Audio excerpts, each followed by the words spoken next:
लिए सबको भयभीत करने लगा। यहाँ भगवान सबकी वंदना करते हैं और वहां वो दुष्ट जो से मानता न भगवान, वो उसे कारावास में डाल देता। पूरी प्रजा दुखी होने लगी। तो ये बात नारद जी ने देखे कि अरे ये पूरा प्रांत तो इतना दुखी है कि जिसका वर्णन क्या किया जाए। तब नारद जी गए और भगवान श्री कृष्ण से संदेश कहा। बोले प्रभु उस दुष्ट को जाकर के समझाइए ना। तब भगवान गए और जाकर के उसे समझाया, बहुत समझाया, पर वो नहीं माना। तो भगवान कहा अच्छा ठीक है, एक काम करो, जो तुम्हारा सुदर्शन चक्र है ना उसे थोड़ी देर के लिए हटा दो, और यदि तुम असली श्री कृष्ण हो तो तुम मेरा सुदर्शन चक्र धारण करके एक बार प्रजा को बता दो, बस, और कुछ नहीं। मैं तुमसे यहाँ युद्ध करने के लिए नहीं आया हूं। कहते हैं कि अगर व्यक्ति समझाने से समझ जाता तो बंसी बजाने वाला कभी महाभारत नहीं होने देता। पर यहाँ आज का समय ऐसा है कि व्यक्ति कितना भी समझा लो वो कहाँ समझता है। क्यों? क्योंकि वो पहले से इतना समझदार बैठा है। आप किसी से कोई बात कहिए, उसके हित के लिए कहिए तो उसे बुरा लगेगा। जैसे माता पिता अपने संतान के लिए कोई अच्छी बात कहें और संतान को बुरी लगती है, ये देखा होगा आपने, लगती है उन्हें बुरी। परंतु विचार कीजिए, वो माता पिता हैं, क्या वो कभी गलत सोच सकते हैं संतान के बारे में? कभी जीवन में नहीं सोच सकते। पर ये हमारा आपका आजकल का ये समय चल रहा है, कुछ कह नहीं सकते। तब भगवान ने कहा अगर मेरा सुदर्शन चक्र धारण कर सकते हो तो करो। तब भगवान ने श्री कृष्ण ने अपना सुदर्शन चक्र दिया और यहाँ पौंड्रक ने अपनी उंगली में धारण करने की चेष्टा की, मगर वो कर नहीं पाया, क्योंकि सुदर्शन का भार इतना है कि भगवान श्री कृष्ण के अलावा केवल वो हनुमान जी ने ही संभाला और किसी की हिम्मत नहीं है। ऐसा वर्णन किया जाता है कि हनुमान जी को कहते हैं कि गरुड़ को और सुदर्शन चक्र को बड़ा अहंकार हुआ। एक बार गरुड़ को और सुदर्शन चक्र को अहंकार हुआ। भगवान ने कहा इनका अहंकार तो तोड़ना पड़ेगा, क्योंकि गरुड़ कहता है कि मेरे जैसी तीव्र गति किसी की नहीं है संसार में।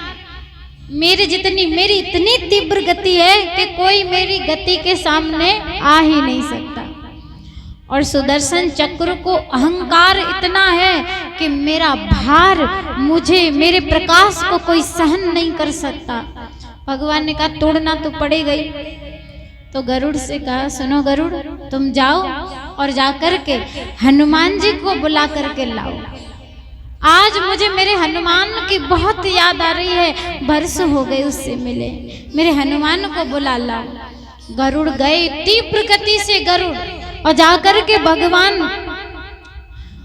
हनुमान जी बाबा से कहा, बोले आपको, बोले कृष्ण मत कहना, कहना राम ने याद किया है, बस इतना कह देना। और इधर से सुदर्शन चक्र से कह दिया जाओ तुम द्वार पे पहरा दो और कोई भीतर ना प्रवेश कर पाए, चाहे वो कोई भी क्यों ना हो, भीतर ना आना पाए। बोले ठीक है। सुदर्शन चक्र बाहर खड़ा हो गया।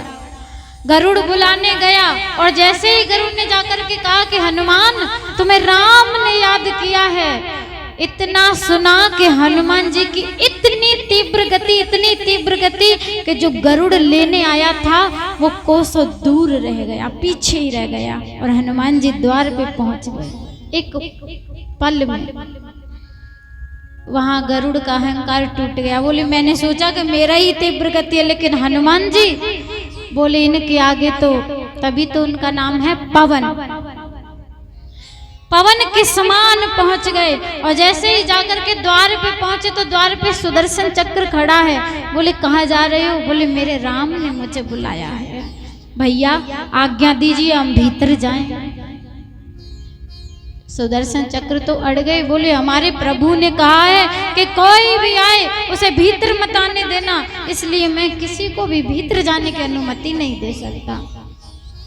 बहुत समझाया हनुमान जी बाबा ने, जब नहीं माने तो सुदर्शन चक्र को लिया और मुखार बिंद में रख लिया और चल पड़े। राम जी को प्रणाम किया, भगवान श्री कृष्ण को प्रणाम किया, जो कृष्ण रूप में राम जी हैं। प्रणाम करके कहा, प्रभु आपने मुझ जैसे तुक्ष भक्त को याद किया। बोले हाँ, तुम्हें किसी ने रोका नहीं? बोले रोका तो था प्रभु, लेकिन रोकने वाले हमारे मुखार बिंद में बंद हैं, हमारे मुखार बिंद में रखे रोकने वाले। और जैसे ही प्रभु श्री कृष्ण ने कहा बताओ कहाँ है, तो मुख से सुदर्शन चक्र को निकाल दिया। बोले ये लो तुम्हारे रोकने वाले। वहाँ सुदर्शन चक्र का अहंकार टूट गया, क्योंकि हनुमान जी जैसा कोई वीर ही नहीं है। कहते हैं कि कोई वीर है तो मेरे हनुमान जी बाबा महावीर हैं। बोलो हनुमान जी महाराज की।